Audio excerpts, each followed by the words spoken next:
작가님 편하게 두 손 앞쪽에 앉으시겠습니다.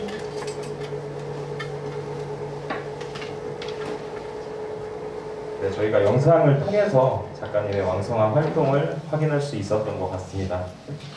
그럼 이제 김영희 작가님도 오셨고 이제 이야기를 들어보는 시간을 좀 갖도록 하겠습니다. 작가님 안녕하십니까?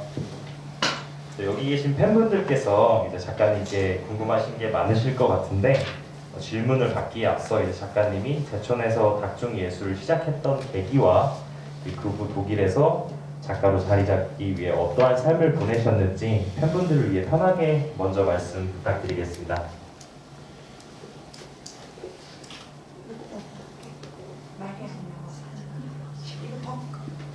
괜찮으실까요? 괜찮아요? 네. 그래야 말이 잘 나오지. 제가 예방적 3개를 다 맞고 왔습니다. 쓰고 하나만 하고. 아니에요. 괜찮겠어요? 네. 지금 내가 지난 세월 얘기하라고? 예, 맞습니다. 제천에서 작품 활동을 예. 어떻게 시작했는지. 내가 오늘 아침에 그 얘기보다 더 먼저 좀 감동스러워서 내가 사실 울었다고. 나이가 이렇게 많은데 나의 존재를 갖다가 알고 알아주고 그리고 사랑한다는 그 순수한 목적으로 만난다는 소식을 듣고 제가 울었어요, 사실. 그래서 오늘 아침에도 어떻게 이분들한테 그 고마운 마음을 전달을 할까 하는 생각을 했는데 우선 내 제자이면서 이분이 주선을 했다 그래서 이쁘고 7명째 우리 올케가 든다고 전화가 왔어요. 그래서 제가 말하는 거는 빙빙 돌려서 말하는 성격이 아니라서 제가 스마트폰이 없어요. 인터넷도 없고 그렇게 생활을 하는데 그 이유를 나중에 설명을 해드릴게요. 그랬는데 언니가 팬클럽에 팬카페를 하는데 7번째라고 자기 그래서 그럼 팬카페는 이제 언니가 나이가 있으시니까 팬카페 카페를 먹으면서 모이는 건 줄 알았어요, 개인적으로. 아유, 입준이 엄마는 그것도 몰라. 그렇게 하고 어떻게 살아? 스마트폰으로 하는 거야. 그래요. 언니가 없지. 그래가지고서 그걸 알고 그래서 나는 오해를 한 게 그거는 젊은 가수들이나 그게 모이는 게 그 팬클럽인 줄 알았거든요. 그러니까 제가 더 감동을 했죠. 그 후에 여러분들이 참여를 많이 해주신다고 해서 감동했습니다. 제가 여기 올 때 대단한 철학자도 아니고 대단한 문인도 아니고 여러분과 똑같은 가정주부의 일생을 똑같이 보낸 사람입니다. 그래도 들을 말이 있다고 이렇게 오셨으니까 굉장히 감사드립니다. 네, 말씀 잘 들었습니다. 말씀을 듣는 동안 정말 저희 작가님의 열정과 사랑이 대단하다는 걸 다시 한번 느낄 수 있었던 것 같습니다.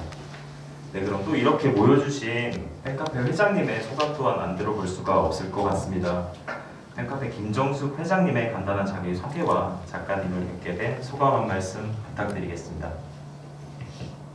제가 앉아서 하겠습니다. 네, 안녕하세요. 팬카페를 만든 김정숙입니다. 우리나라의 닭종이를 대표하는 김영희 작가님을 만나뵙게 되어서 너무나 영광스럽게 생각합니다. 오늘 이렇게 독일에서 한국까지 저희를 만나러 8,500km의 긴 여정을 해주신 우리 작가님께 너무나 감사를 드립니다. 저는 김영희 작가님과 특별한 인연이 있습니다. 지천여중 재학 시절에 저희 은사님이셨습니다. 그래서 중학교 시절 저희 미술 선생님이셨던 작가님의 모습이 아직도 눈에 좀 선한 그런 모습이에요. 또 5년 전에 저희 딸이 독일 유학을 가겠다고 하는데 아들은 좀 걱정은 덜하지만 딸아이가 생전 모르는, 제가 전혀 모르는 그런 독일을 가겠다고 했을 때 딱 떠오른 게 이제 선생님을 제가 딱 떠올렸습니다. 그래서 선생님께 전화를 드렸어요. 그 전화를 드려서 이제 사정 얘기를 하고 선생님이 독일도 어떻다고 이제 얘기를 해주셨어요. 그러면서 제가 선생님과 다시 만날 수 있는 그런 계기가 되었습니다. 그래서 이번에 선생님이 제천에 대한 그 그리움을 많이 갖고 계셨기 때문에 팬카페에서 저희가 활동을 하면서 선생님이 이번에 미술관 건립이 된다는 얘기를 했을 때 선생님이 굉장히 고마우셨습니다. 그래서 저희가 할 수 있는 거는 이런 식으로라도 선생님에 대한 그 자리를 만들면서 팬카페를 만들어야 되겠다는 생각을 했는데 뜻하지 않게 너무나 많은 분들이 협조를 해주셨어요. 그래서 선생님께서 기쁜 마음으로 제천까지 이렇게 오시게 됐습니다. 그래서 또한 저희는 그냥 선생님을 모시는 거, 그냥 우리만 아는 그런 선생님으로 생각을 했었는데 선생님을 모시고 그 케이블카를 타러 갔었습니다. 먼저 하루 더 일찍 오셨기 때문에 일정을 바꿔서 케이블카를 타러 갔는데 거기서 엘리베이터에서 대만 그 화성에서 오신 분이 알아보시는 거예요. 김영희 작가님 아니시냐고. 저 사실은 좀 깜짝 놀랐습니다. 왜냐하면 마스크를 다 쓰고 있었기 때문에 알 수 있다고 생각 전혀 못했거든요. 근데 그분들이 그래서 계속 따라와가지고 사진도 찍고 이제 나중에 미술관이 건립되면 자기네가 꼭 한번 오겠다고 그렇게 약속까지 해주셨어요. 그러니까 그걸 보면서 굉장히 유명하신 분이시구나. 우리는 항상 마음속에 있는 그런 선생님으로만 알고 있었는데 세계적으로 그 정도로 유명한 분이시라는 것을 다시 한번 제가 깨닫게 됐습니다. 그래서 저희가 이곳까지 와서 이렇게 작가님을 모시고 미술관 건립도 할 수 있는 그거를 저희가 자리를 기초를 만들어야 된다고 생각을 했기 때문에 우리 팬카페 클럽을 만들어서 우리 회원님들이 활동을 많이 좀 해주시면 더욱더 좋은 결과가 있지 않을까 이렇게 생각합니다. 이것으로서 제 소개를 마치겠습니다. 네, 작가님과 인연이 깊은 회장님 소감 말씀 잘 들었습니다. 그럼 다음 순서로 팬카페 회원분들이 준비하신 꽃다발 증정이 있겠습니다. 꽃다발은 김정수 회장님께서 전달하시겠습니다.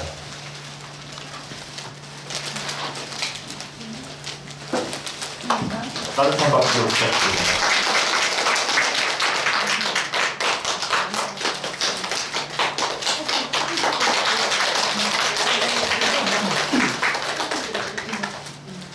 네, 사진 촬영을 잠시 하고 축하 공연을 좀 이어가도록 하겠습니다. 사진 한 번만 드리겠습니다.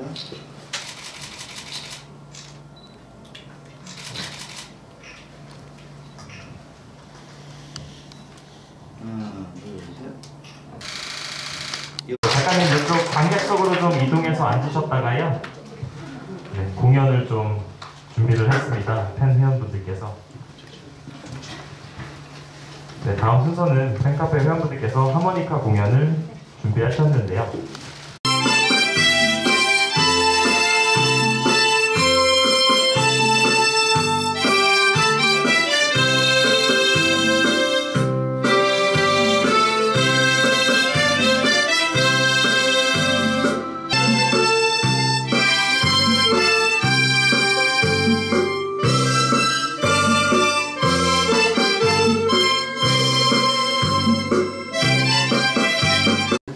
하도록 하겠습니다. 네.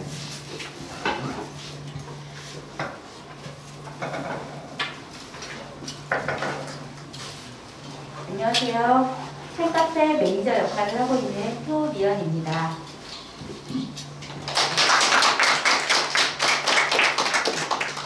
원활한 소통을 위해서 저희가 미리 질문을 취합을 했고요. 그 질의를 제가 대신 읽도록 하겠습니다.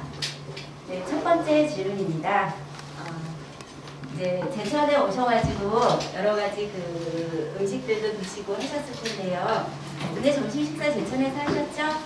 점심 식사 하시고 오셨죠? 네. 네. 네, 제천은 음식이 맛있기로 소문난 도시예요. 네, 타국에서 멀리 사시다 보면 고향의 음식이 많이 그리우셨을 텐데 특별히 드시고 싶었던 고향의 음식이 있으시면 말씀해 주세요 라는 질문이 있습니다. 저는 다 잘 먹는 형이라서 먹는 것마다 다 맛있었어요. 그리고 한국 여자의 식성은 몇십 년을 거기 살아도 못 잊어요. 그게 본성이거든요. 그래서 나물, 네. 고일비, 뭐 오늘 점심에는 약초 오리쌈, 그 이름을 다 외우시거든요. 다 맛있어요 저는. 김치도 맛있고. 내가 담아봤는데 그렇게 안 돼요. 맛있었습니다. 네. 저희 제천에 오셔서 음식이 맛이 있으셨다고 하니까 저희도 굉장히 감사합니다. 그리고 두 번째 질문 읽어드리겠습니다. 네, 두 번째로는 독일에서 생활하시는 동안 고향이 그립고 고국에 돌아오고 싶은 순간이 많이 있으셨을 텐데 어떨 때 가장 고향 생각이 나고 우리나라에 돌아오고 싶다라는 생각을 하셨는지 궁금합니다. 라는 질문이 있습니다. 글쎄 그 얘기를 하면 뭐 밤을 새우고 얘기해도 길어질 텐데 첫 번에는 당장 오고 싶었어요. 근데 저지른 일이잖아요. 제가 살 나라는 아니라는 여행 때는 독일이 참 특히 아름다워요. 유럽에서 깨끗하고 참 예쁜 동화 같은 도시고 그래서 참 예쁘다 하고 또 예쁜 남자도 있고 그러니까 오라고 그러니까 갔는데 그 결혼 생활이라도 여러분도 해보실지 알지만 결혼 생활과 사랑은 분리가 되잖아요. 그리고 현실이에요. 아이 셋이 밥을 당장 해줘야 되는데 그 경제성이 어디서 나오는지는 없어요. 그러니까 전 쇼크 받았어요. 그래가지고 당장 돌아가고 싶었어요. 근데 애기 자고 난 다니고 못 가죠. 그게 첫 번이었습니다.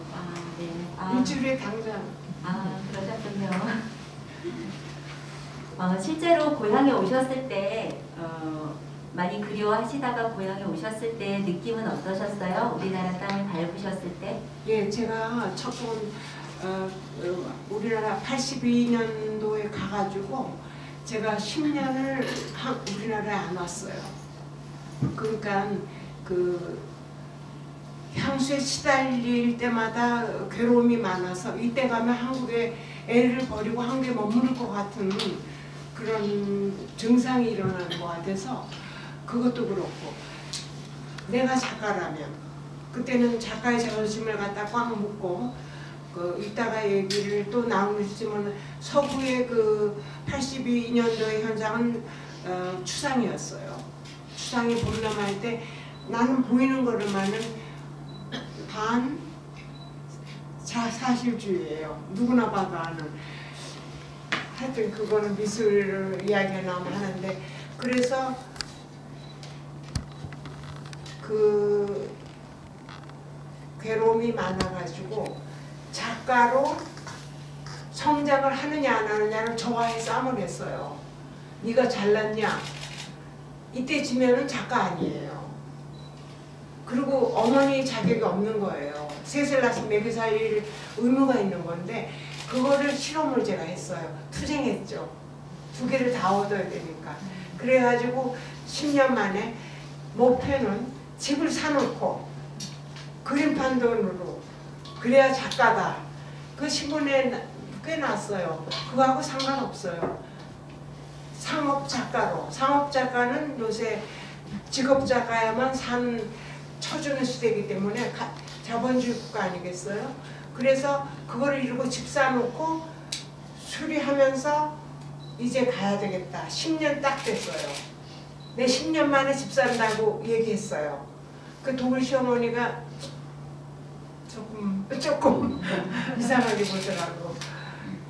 샀어요. 사고 예감에 맞게 사고 그 다음에 독일의 컨택트 후배 통해 가지고선 했는데 이미 한국에서는 10년 동안 저를 잊어버렸어요. 사람들은 나를 반겨하는데 잊어버린 게 미술계를 잃어버렸어요. 미술계라는 갤러리예요. 무지엄 갤러리. 거기서 받아줄 게 없어요. 그래서 그때 당시 제일 들어가기 쉬운 데가 지금은 최고의 갤러리를 성장했는데 조선일보 갤러리예요. 위치가 좋거든요. 거기에 사진전 몇 개를 해서 하는데 일단은 저는 작가니까 해야 돼요. 했어요. 요새도 인터넷에 나오는데 조선일보가 깜짝 놀래도록 줄을 가다 1km, 2km씩 섰어요. 보러 오는 거. 그래서 감동했어요. 제가 첫 번째 시 했습니다. 그래서 그때 그 고국 방문이 첫 번이라서 감동스러웠어요. 고구마 튀김 뭐 김밥 뭐 등등등 이루 말할 수 없는 감격이었어요. 네. 네, 작가님의 그 강인한 작가 정신이 김영희 작가님을 오늘날 그 세계적인 작가님으로 성장시킨 것 같습니다. 네, 그럼 세 번째 질문 드리겠습니다. 작가님의 작품을 보면 마치 옛날 아이들을 보는 것처럼 동그란 얼굴과 가늘고 작은 눈 그리고 통통한 볼을 가진 귀여운 아이들의 모습으로 동심을 표현한 작품들이 많습니다. 이렇게 귀여운 아이들과 엄마를 주제로 한 작품을 만들게 된 특별한 계기가 있으신지 궁금합니다. 그건 자연스러운 예술이나 모든 거가 목적을 갖고 하면 벌써 그건 제 생각입니다. 그 예술의 시작부터 아니에요. 과학자는 시작부터 목적이 있어요. 저는 예술가의 경륜에 들어가는 사람 아니에요. 자연적인 본능이에요. 제가 결혼하고 사랑해서 결혼해서 애를 낳습니다. 그럼 애를 만드는 거고 또 어릴 때는 옆에 있는 친구들이 전부 사람 아닙니까? 그러니까 애를 만들었죠. 그 동심이라는 거는 저의 지금까지도 스승이에요. 스승 교수님이 아니고 동심에서 많이 배워요. 걔네들은 이론 없이 사회적인 어떤 걸림돌 없이 생각을 딱 하는 거예요. 그 말 한마디 길거리 가면서 매일 그걸 많이 배우고 제가 전시를 아동 전시를 많이 봅니다. 어른 전시는 제가 나중에 얘기들은 잘 안 보고 그 다음에 대학교 졸업작품 시험 대학생들의 그림을 많이 봐요. 지금 무슨 생각을 하고 있는지 제가 배워야 돼요. 근데 저하고 호흡이 많이 맞아서 지금 대학생 그림을 내가 높이 평가하고 있어요. 호흡이 맞아요.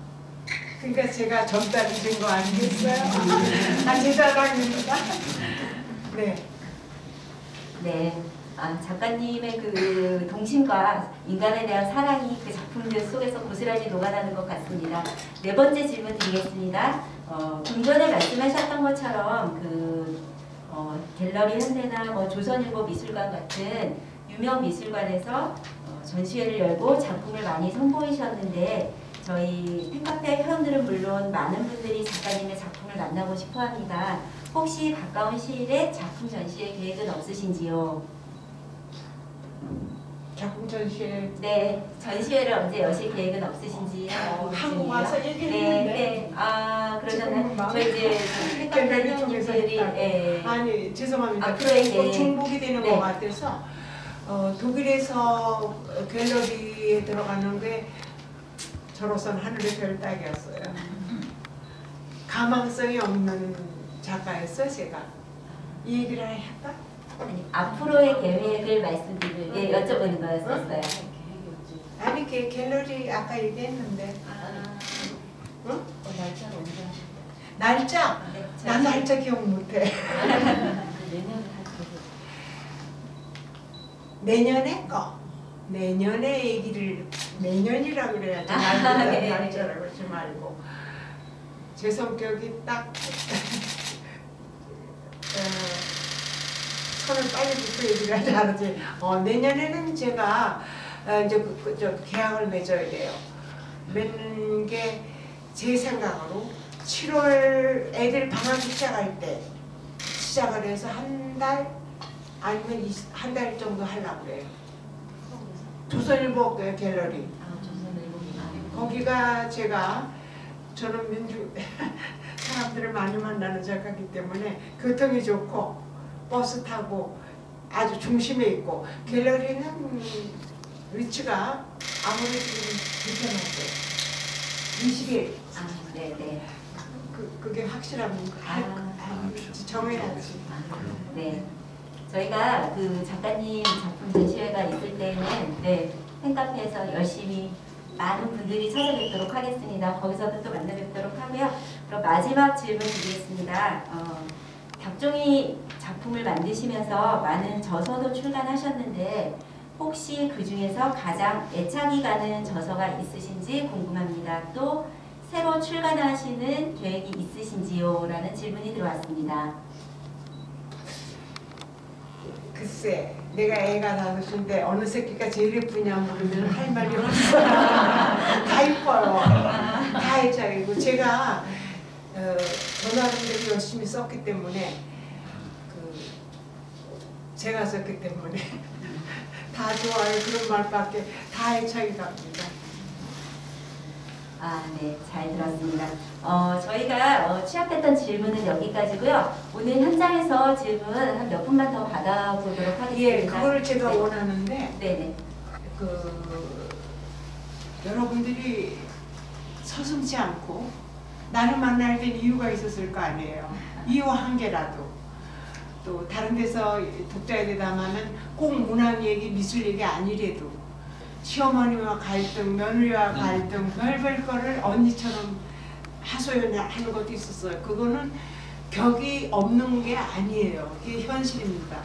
그리고 또 갱년기를 지나서 외로움이라든가 그런 것도 많이 질문을 받았어요. 그러니까 개개인의 이익을 즉흥적으로 저한테 하면 저도 대화하는 걸 즐기니까 이런 기회가 어디 있습니까? 매일 화실에만 있는데 그렇게 하기로 하고 손을 번쩍 드시고 말씀하세요.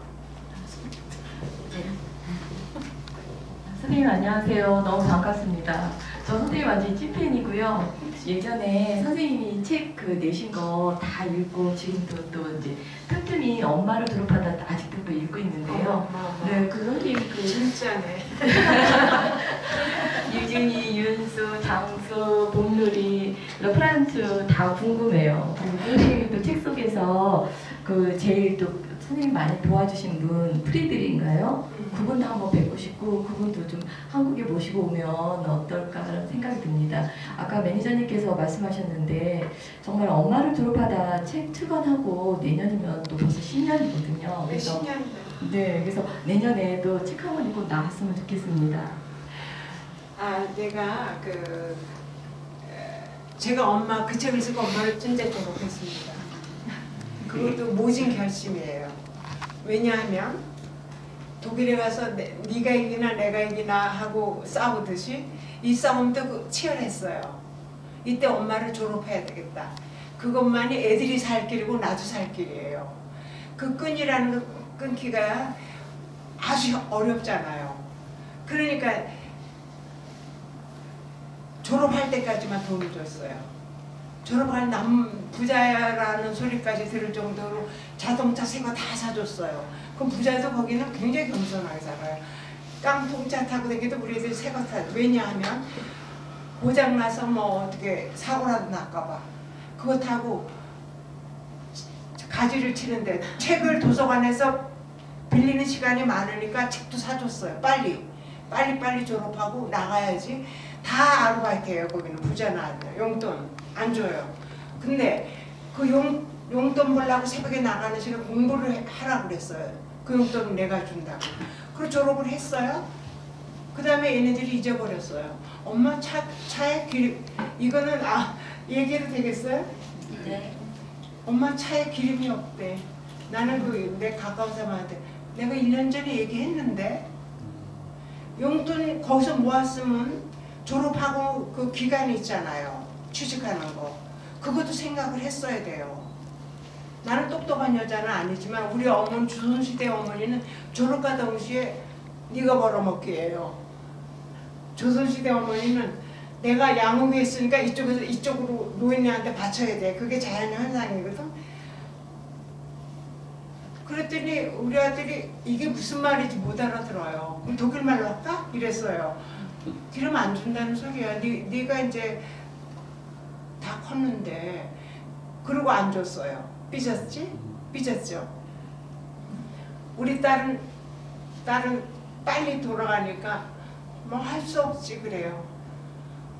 걔는 뭘 하면 기름 없다 소리는 안 하고 걸어다니면 되고 전철 타면 되는데 뭘 그래, 그죠? 그랬는데 이력서에 사진 찍을 돈이 없대. 이력서는 그냥 찍어서 아니고 아주 잘 찍어서 붙여야 되잖아요. 그것도 내가 얘기를 했을 텐데 이력서는 아니고 졸업과 동시 끝이라고 했는데 그래 빨리 서비스 나갔어요. 걔는 텔레폰 서비스 그 있잖아요. 뭐 그 회사가 있어요. 하루에 100유로 벌어 오더라고. 그러니까 뭐 해결을 하고 취직이 빨리 됐어요. 그런데 우리 아들은 자영을 하는데 엄마가 그때 돈을 줬으면 내가 성공을 못했어. 그러니까 아, 되긴 되는구나. 그래서 우리 한국에 오면은 자식들이 뭐 자금을 줘서 뭐 고생을 하시는 친구들 보면 후배들한테 그게 가슴이 그렇게 아프잖아요.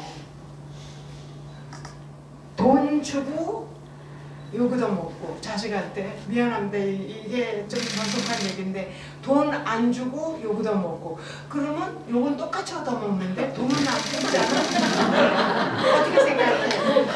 후배가 못 지키겠대. 못 지키면 네 탓이야. 깍쟁이가 아닌데 그럴 때 대단히 깍쟁이같이 애들한테 말했고 후배한테 말했어요. 그런데 돈이 나는 뭐 많지는 않지만 있고 자식은 성공했다는 소리를 들으니까 기분이 좋더라고. 통장은 조금 있잖아요 내가. 그리고 이번에 코로나가 터지니까 그 음악회가 굉장히 큰데 자영을 했는데 학생들이 못 오니까 이제 자영이니까 다른 변호사니까 그건 변함이 없고 근데 울었대요. 갑자기 수입이 음식점도 수입이 딱 줄잖아요. 그래서 우리 며느리가 우리 아들한테 그랬대요. 며느리가 전화해서 알아서 내가 어떻게 알아. 어머니도 문맹자로 와서 나이도 많고 그랬는데도 돈 벌어서 당신 대학교 보내고 피아노를 그 비싼 거 피아노 레슨 다 시켰는데 왜 못해? 하고 물었대니까 우리 며느리하고 나하고 그래? 진짜니? 막 그렇게 얘기했어요. 그러니까 알았다 그러더라고요. 이래.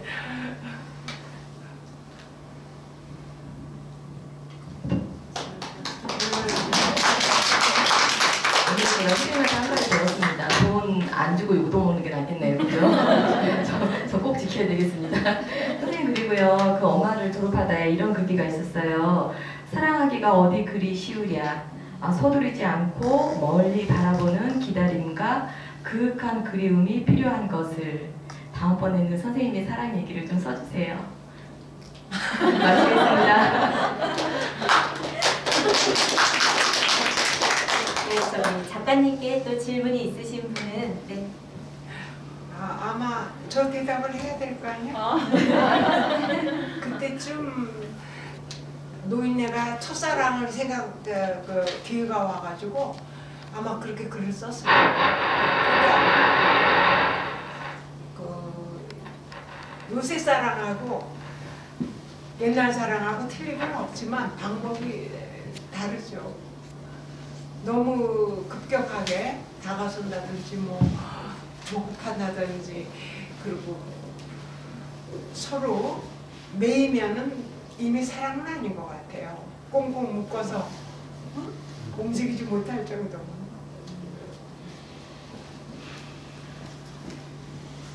다음 질문 할까요? 네. 저는 그냥 일상적인 질문을 좀 드리고 싶어서요. 그 남쪽이라는 분야가 우리나라 전통 한지로 만드는 그런 공예잖아요. 그러면 재료 같은 거는 혹시 한국에서 공수를 해서 수입을 하든지 그렇게 해서 쓰셨는지 궁금하고요. 그게 예. 제가 이사갈 80년대를 결혼할 때 예. 그 아이들이 셋이고 내가 하나니까 거기에 그 비행기 실을 양을 20kg씩 들고 가지고 있는데 그게 거의 다 한지를 싣고 보냈어요. 그냥 그때부터 가수 시작을 해야 된다는 생각을 했어요. 그리고 그 다음에는 그거 다 다를 무렵에는 꼭 한국 한지를 써요. 그거는 뭐 여러분도 아시겠지만 이거 국수적인 얘기가 아니에요. 편견도 아니고 세계적인 종이가 닭종이에요. 왜냐하면 기후와 햇빛이 그 닭종이 전문가들한테 여쭤보면 알 거예요. 뜨기도 좋고 햇빛, 물도 관계가 있어요. 뽕으로 만드는 거 아니에요? 그게 닭인데. 그래서 꼭 한국 한지를 쓰는 게 오래가요. 1000년을 가는 게 한지예요. 원래가 강철보다 더 강해요. 숨을 쉬는 종이에요. 그래서 가지를 치는데 지진이 나서 저기 일본은 폭삭 뭐 엎어지고 그러잖아요. 그때 새로 건축가가 저한테 얘기를 했어요. 닭종이 지금 연구를 하고 있어요. 닭종이 기둥을 만들면 빌딩이라도 올라가서 숨을 쉬니까 움직여요. 강철은 안 움직여요. 그리고 또 유럽에서 이게 또 마이크를 들고 얘기해요. 마이크가 배터리가 탔는데 뭐라고? 배터리가 나갔대요. 마이크가 안 된대요. 그래서 제가 그냥 크게 말씀드릴게요. 네. 유럽에서 전시회를 여러 번 여신 걸로 알고 있는데 그 유럽인들이 보는 시선은 좀 우리나라의 이 닭종이 공예라는 게 굉장히 특별한 분야인 것 같아요. 그래서 그 사람들은 보지 못했던 것을 봤을 때 과연 그 처음 전시회를 여셨을 때 그 유럽인들의 반응이 어땠는지 또 궁금하거든요. 첫 번에 전시를 했던 게 뮌헨의 시립미술관이었어요. 그때는 내가 교만한 것 같지만 한국 작가 처음 뮤지엄으로 들어갔어요. 베를린 달레 뮤지엄도 들어가고 국가 초청을 받았어요. 그것도 작가라는 건 운이 있어야 되는데 여기에 있던 꾀텐시도 원장 독터 레히너가 그걸 보고 감동을 했어요. 종이로 예술을 만든다는 거는 그 사람 말입니다. 나는 어릴 때 제천에서 그 생각 안 하고 만들었어요. 그랬는데 그거를 하고 왔을 때 사람들이 다 놀랬죠. 종이 작가는 많은데 그리는 거예요. 그걸 페이퍼 아티스트라고 하는데 그거하고는 틀리죠. 그건 페이퍼는 아동도 할 수 있고 다 하는데 이거를 뭉쳐서 돌같이 되는 거를 신기하게 생각했어요. 거기도 페이퍼 맛이 많은데 그거하고 틀리죠. 방법이. 그래서 신기한 것부터 시작을 했고 아트라는 건 이게 질문이 소외되는 거는데 한 개 할까요? 내 생각인데 경험인데 그리고 역사를 봐도 아트라는 건 펜만 있으면 소설을 써요. 누구든지. 붓만 있으면 그림 다 그려요. 그런데 거기서 상업예술가고 아티스트라고 사회에 집중을 받는 거는 다른 점이어야 돼요. 그러니까 조금 옛날에는 정신적으로 좀 막말로 말하면 정신적으로 미쳤다고 그러나 그게 조금 다른 각도에서 있는 사람을 현실에 좀 미쳤다고 그럴 수도 있는데 그 사람들이 이단자는 아니에요. 거기서 출발한 사람들이 다 성공을 했어요. 성공보다 방공으로도 미친 사람이겠지만 죽고 나서 그만한 작가가 없어요. 그리고 평범한 대상을 한다든지 그거는 미켈란젤로 씨인데 거기도 예술성이 굉장합니다. 자기의 그 천재성이 들어가 있는 거예요. 그러니까 나는 그 종이라는 재료 하나로 만들었다는 자체를 인정받은 거죠.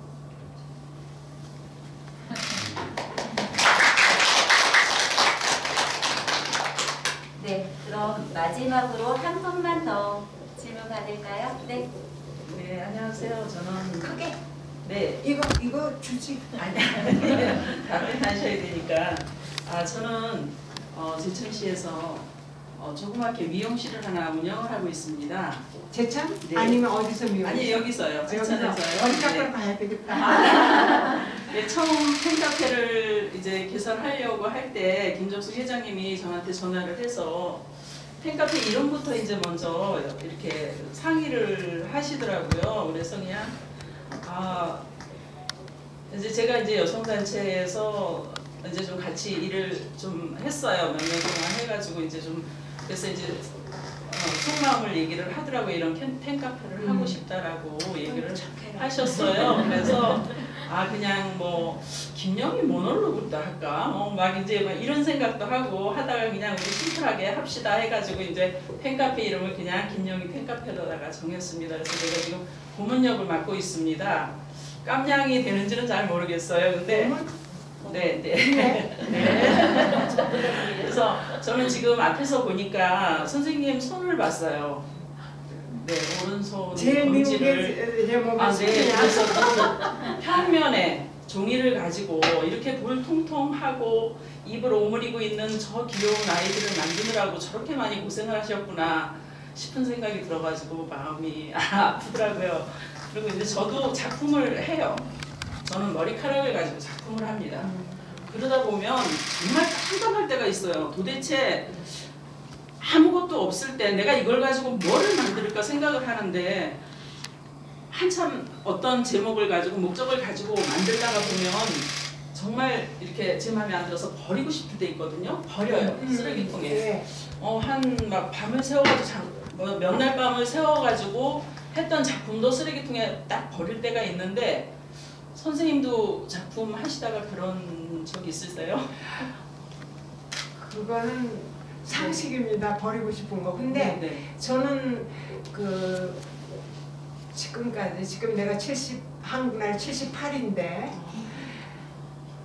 그 경험이 오직 많았겠습니까? 근데 그게 하나도 안 버렸어요. 저는.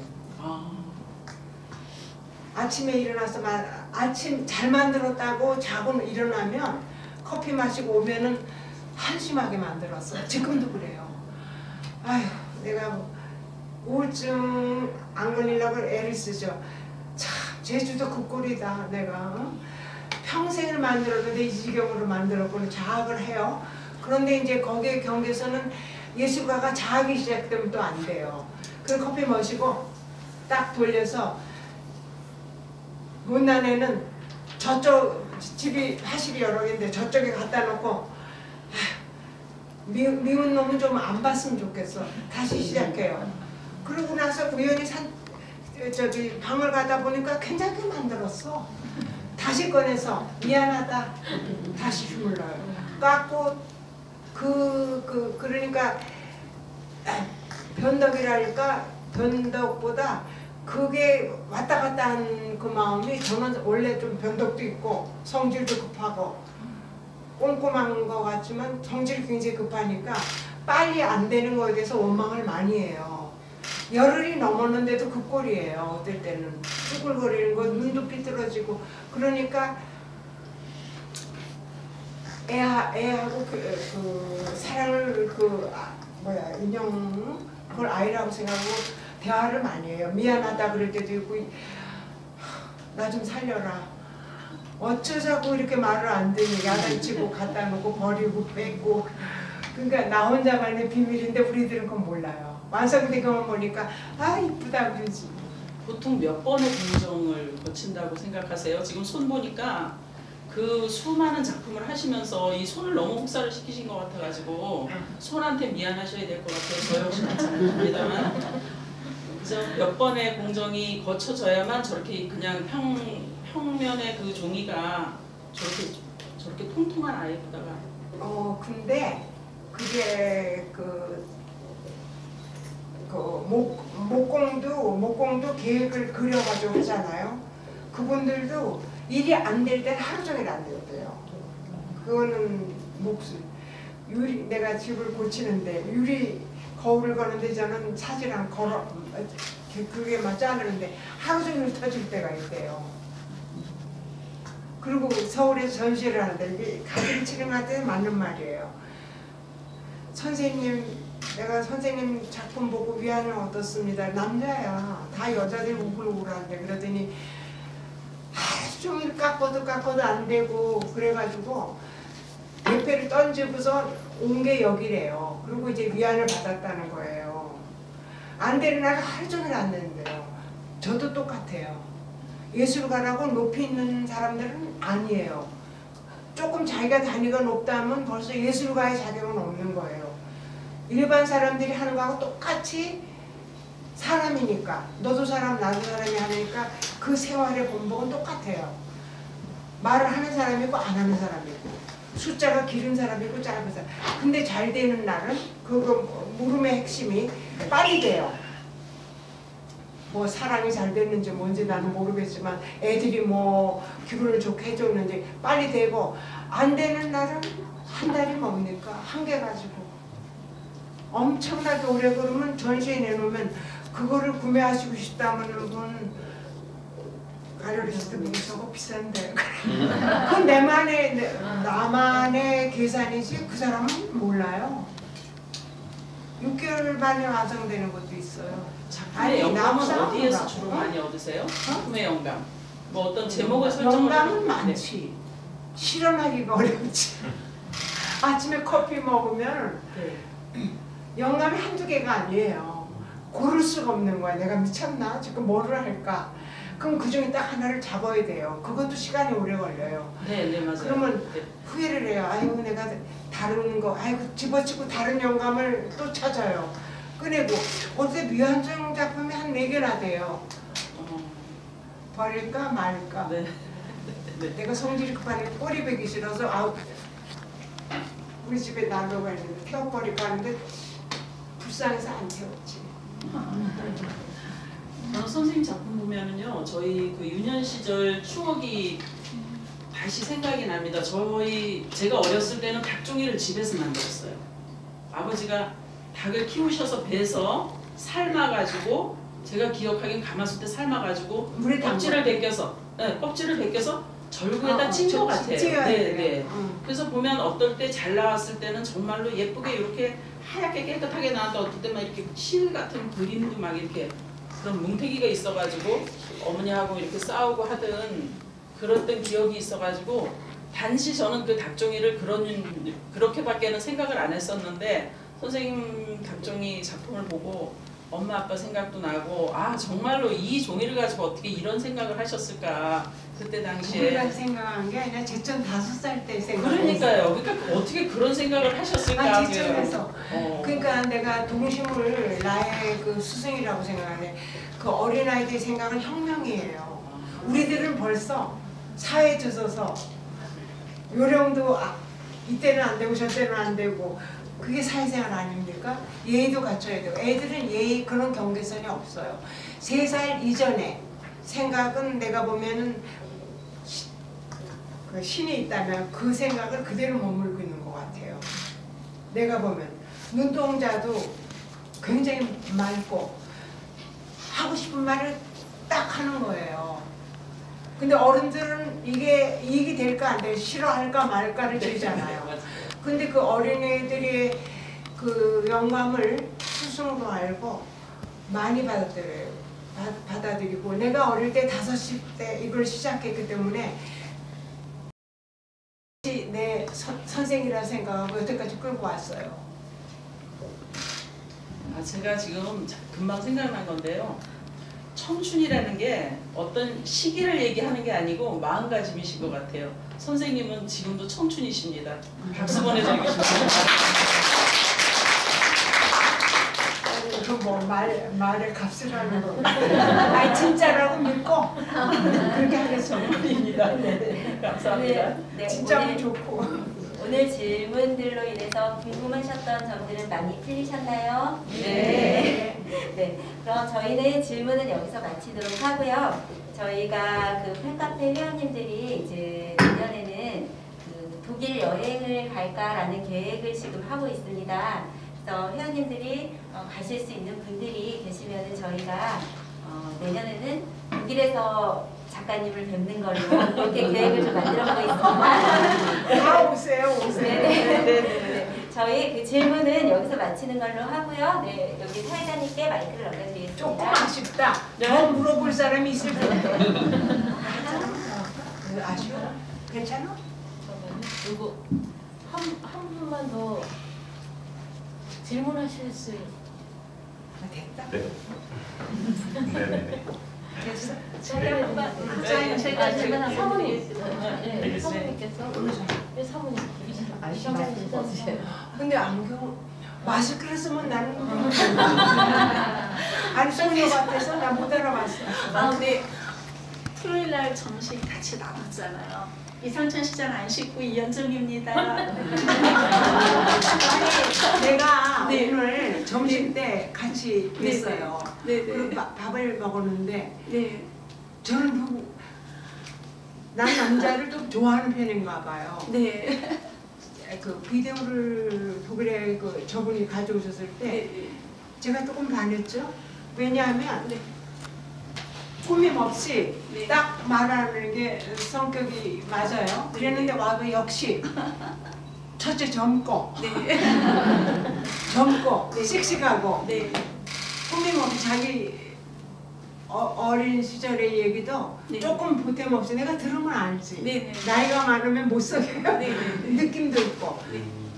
정직하게 빨리 나가는 형이에요. 네. 그래서 마음에 들어가지고 하루 종일 입고 싶었지 사실을 말을 그만을 주천 씨의 그만한 그 젊은 분이 왔다는 건 제천에 대해서는 보배라고 나는 보고 와서 아부하는 거 아니에요. 아니 굉장히 정열이 강한 사람이에요. 네. 보통 그 시장님이나 정치관을 만나면 시장님 많이 만났어요. 왜? 무심한다고 다 이도 저도 다 하고 싶어요. 근데 하고 싶은 아이디어만은 다 계신데 추진력, 네. 고집, 젊음 다 가지고 있어야 되는데 인연이 된 것 같아요. 그리고 또 제자님도 이렇게 딱 나서가지고 뭐 카페도 만들고 그래서 그 저기 시장님 오늘 만나서 내가 정직하게 얘기 정직 안 한 사람이 어디 있어? 귀엽다고 그랬어요. 아니 그거 귀엽다고 그랬더니 화를 안 냈대. 내가 나이가 많으면 용감해져요.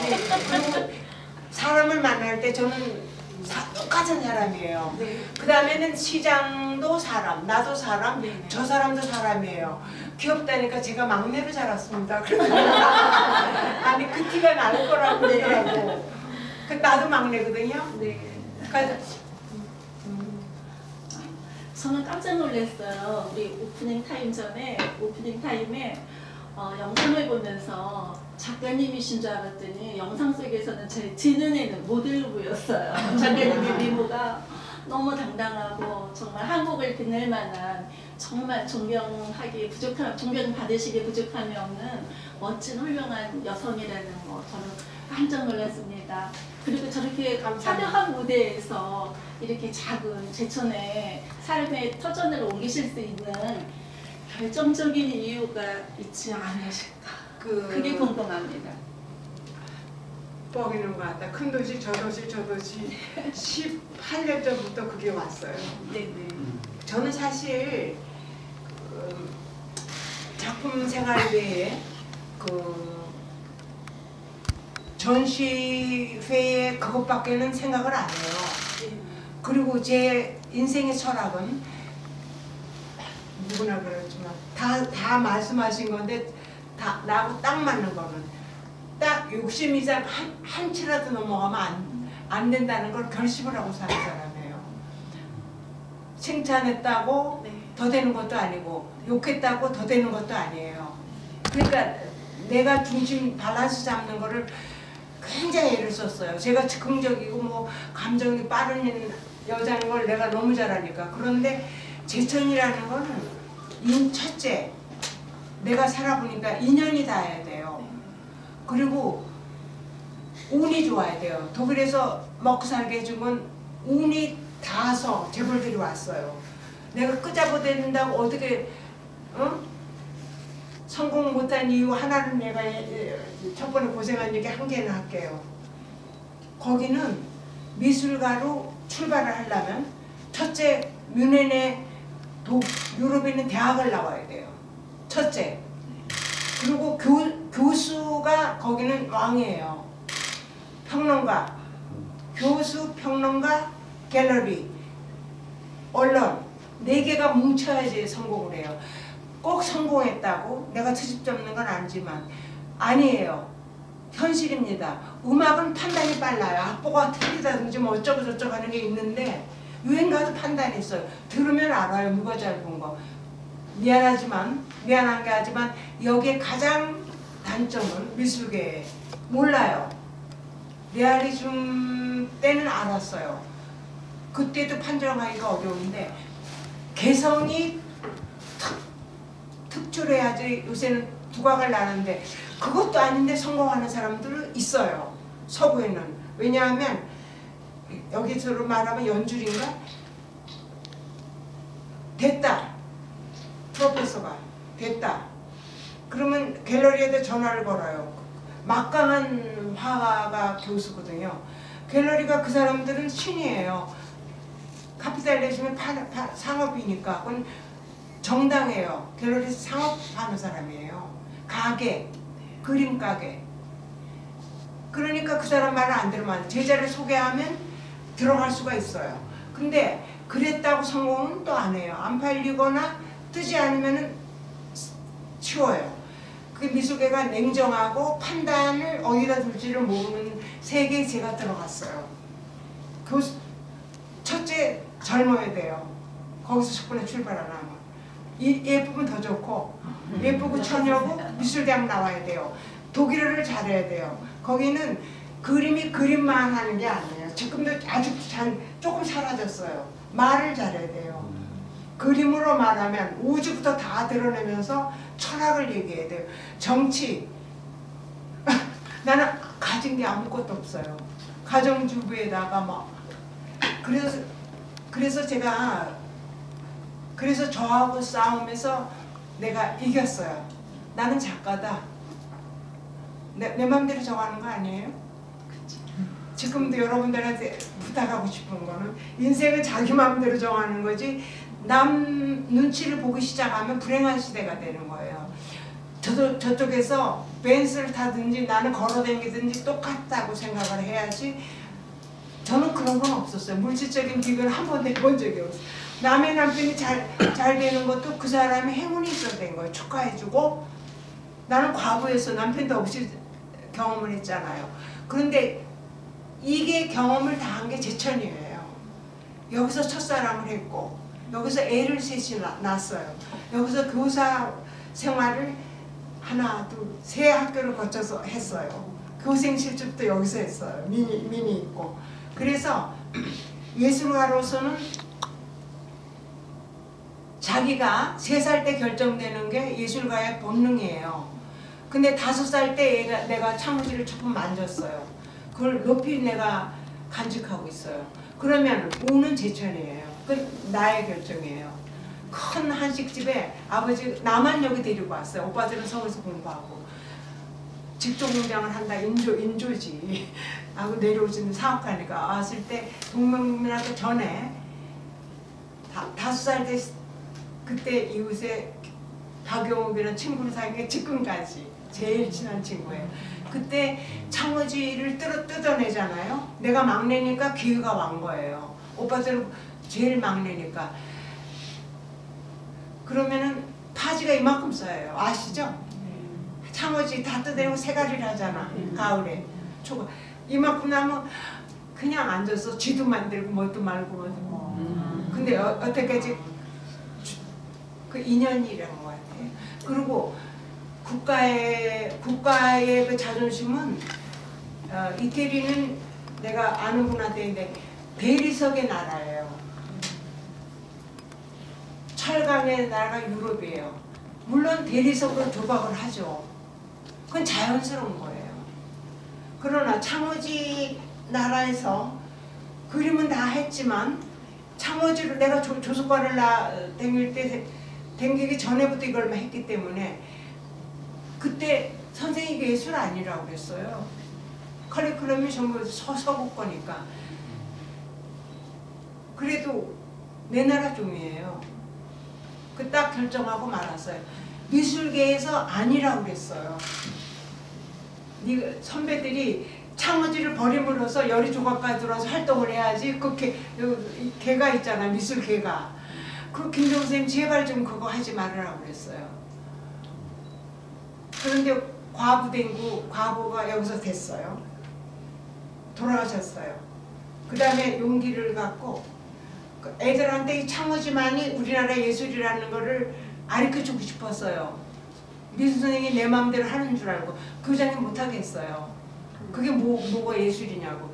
그랬는데 그걸 하면서 서울로 올라오면서 교직을 버리고 다 미쳤다고 그랬어요.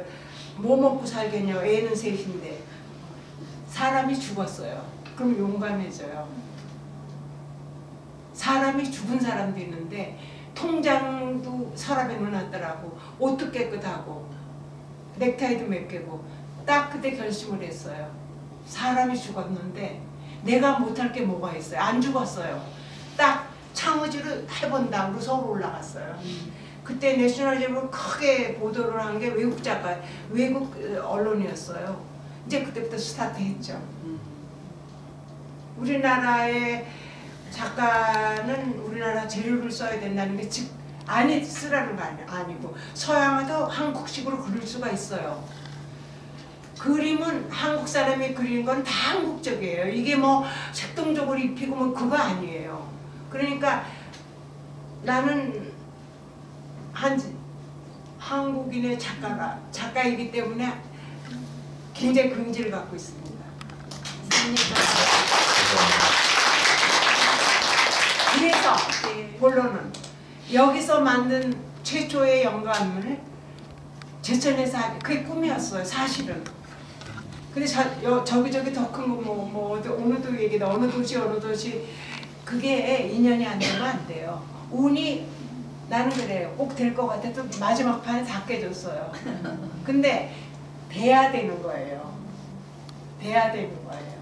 그러나 속으로 내가 국민학 어린 시절 11살까지 예술 세계가 끝나는 거예요. 그때 결정을 하는 거예요. 모르는 사람이 쿤스트 아카데미 가서 배우고 뭐 어쩌고 하는데 그때 영감이 자질이 끝나는 거예요. 그거는 세계 심리학자들이 다 알고 있는 건데 내가 여기서 의림제 소풍 가서 어제 국장님하고 보면서 여기서 김밥 먹던 데인데 솔밭 거기 뭐 시장님이 개울이 해놓으시고 막 그래도 아주 잘 개울이 새로 생겼네. 그때 개울 없었는데 그랬더니 조그맣게 있었는데 그러니까 그 솔밭 광경 정작 그것이 그림으로 확연히 남고 있어요. 이 공원을 갖다 구멍을 뚫어가지고 잠든 거. 그 영상이 평생의 나의 예술의 재산이에요. 그렇다면 어느 큰 대궐 같은 거를 지어주는 것보다 그게 빨리 와서 글로 갔을지도 모르는데 안 되려고. 제천이 이 시장님이 이제 본격적으로 하시는 것 같아요. 나는 꼭 그렇게 집착하는 형은 아니에요. 운이 따르면 되는 거예요. 그럼 저한테 딱 맞는 게 제천이에요. 딱 맞는 게. 그리고 무즘이라는 거는 그림만 보러 안 오고 스토리가 있어야 돼요. 난 여인의 인생사를 보여주고 싶고 그거를 그 대중화라는 게 오늘 시장님하고도 그 대화를 했는데 대중화가 없으면은 그림 그만둬야 돼요. 우리나라는 인식이 이조시대 인식이잖아요. 대중화는 싼 작가, 대중화는 훌륭한 작가입니다. 앤디 보울이 첫 번에 그걸 대도하고 나왔어요. 포스터도 예술이다. 왜 예술 아니에요? 앤디 보울은 천재예요. 천재. 섬뜩한 천재예요. 물론 게이라서 나보다 훨씬 천재지. 게이들이 천재가 많은데 대중화를 끌어들이지 않으면은 집에서 혼자 하고 말아야 돼요. 그 전시회에 왜 사람이 안 올까? 그건 내 탓이에요. 그리고 무즘을 할 때 내가 전시회를 한국에서 이거 하나만은 자신 있게 얘기하는데 작가로서 대중을 제일 많이 만난 작가가 접니다. 어떨 때 3,000명까지 와요. 어떨 때 100명, 500명. 그때마다 그 사람들 많이 배워요. 그 사연들을 어떻게 배웁니까? 소설을 언제 다 읽어? 그러면 거기서 영감도 얻고. 그랬는데 제천에서 오라소리 안 했어요. 그래가지고 했는데 제천에 제 어린 시절의 인생사와 또 미술의 영감을 여기서 얻었고 그거 아직도 많아요. 그러니까 그게 내 재산이기 때문에 고향으로 내 아이들은 돌아와야 되는데 이제 처음 얘기합니다. 여러분들이 끌어줘야 돼요. 혼자 되는 거 없습니다. 인연도 있어야 되고 운도 있어야 되는데 제가 많은 희생을 속으로 하고 있는데 제가 대중작가면 성공한 거예요. 애들이 엄마 볼 거 없어 가 끝난 그건 작가로서 자격이 없는 거예요. 볼 게 없는데 뭐 눈으로 봐야 돼요. 앤디 오델이 얘기한 건 아니에요. 앤디 후크로 재밌어요. 눈으로 봐야 보고 감동을 나가 만들 때의 느낌을 교감을 해야 돼요. 하나하나마다. 그리고 또 하나지 길지만 여담이 유치원 애들이 많이 와요. 서울에서 한 빠글빠글하게 오는데 보는데 아우 참 예쁘다 그래요. 걔는 또 엄마하고 같이 왔어요. 유치원 요새 부모들이 정성이잖아. 끌고 왔는데 참 예쁘다 그래 엄마 뭐 예쁘다 그래. 그러니까 내가 또 물었어요. 내가 예쁘다고? 진짜 나보고 앞에서 그러길래 아니요. 제가 예쁘다고 그랬어요. 예뻐. 애들이 진실해요. 그러다가 한국 애들은 영리해요. 우리나라는 밖에서 보면 인텔리전트한 나라야. 그러니까 애들이 기적을 이루는 나라예요. 밖에서 보면. 그런데 그러더니 조금 있다가 아주 영리해요. 그 음기 뭐야 이렇게 말 돌리는 거. 둘 다 예뻐요. 그러니까 애들이 감동을 해야 돼요. 그러면은 합격했다고 그날 생각을 했어요. 내가. 애들이 안 가려고 그래요. 선생님 좀 더 보고 가자고. 선생님 이제 유치원 선생님 빨리 가야 되니까. 그러니까 제 선전을 그렇게 합니다. 그 애부터 또 한 가지 말 하나 더 해도 돼? 네, 있었습니다. 제 스승은 애고 글의 스승은 함석헌 씨예요. 그 옛날 분 아실지 모르지만 그 사람의 한글은 제 생각으로 누구도 못 따라가요. 한글 5개국어를 하는 분이에요. 근데 이제 원인연은 우리 집하고 아는데 성서로 그 사람 기독교 신자인데 성서로 본 한국의 역사 그거를 읽어봤어요. 오빠가 그걸 안 읽으면 글을 쓰지 말으라 그랬어요. 독일 간 후에 여기 왔는데 그거를 맨 먼저 여기 제천에 계신 오빠가 줬어요. 김기린 씨를 내가 좋아하니까 김기린 씨 그 옛날 그거 하고 가서 읽어보니까 이만큼 한글을 써야 돼요. 예술도 똑같아요. 예술하고 음악하고 다 다르다 그러는데 그게 아니고 그 사람의 목적은 노동자나 교수나 똑같이 읽고 감동을 해야 돼요. 그거 어려워요. 대중의 그 초점을 맞춰야 돼요. 그 사람은 맞추려고 맞추지 않았어요. 한글의 매력은 대중이 읽고 세종대왕님이 그분은 그런 말을 안 하고 기독교 신자지만 그분이 애가 읽고 느끼고 한글만 깨면 가정주부나 똑같은 마음이에요. 그게 그 평준화의 글을 너무 잘 썼어요. 내가 글을 쓸 때마다 그분을 스승으로 삼고 쉽게 써야 돼요. 글은. 그림도 요새 유행이지만 알아봐야 돼요. 그거 어려워요. 그러면 좀 유치하게 봐요. 구식같이. 누구나 알아봐야 돼요. 애나 어른이나 공부 많이 하신 분이나 적게 하신 분이나 감동을 줘야 돼요. 뭐 아니라고 하는 건 민주주의라서 그건 되는 거예요. 자꾸 아니다 그러면 그 사람의 민주주의의 한 사람이기 때문에 맞는 말이에요. 그러니까 제 오늘 다 얘기했습니다.